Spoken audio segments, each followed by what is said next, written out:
അത് തന്നെ ഈ വീടിന്റെ പുറകെ കുറച്ച് റബ്ബർ ഉണ്ടത് അതുകൊണ്ടത്. അങ്ങനെ പെണ്ണിനെ ഒന്ന് വിളിക്കും, ഞാൻ കാണട്ടെ. പെണ്ണേ അന്നമ്മോ.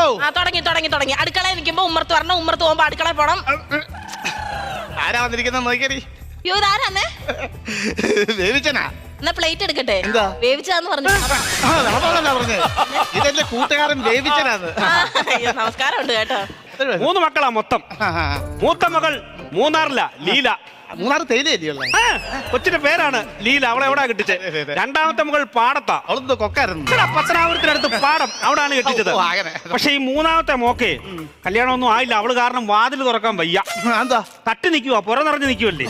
അതുകൊണ്ട് നമ്മുടെ ജോസ് കുട്ടിക്ക് വേണ്ടി നമുക്ക് രണ്ടും കൂടി ഒന്ന് ആലോചിച്ചാലോ?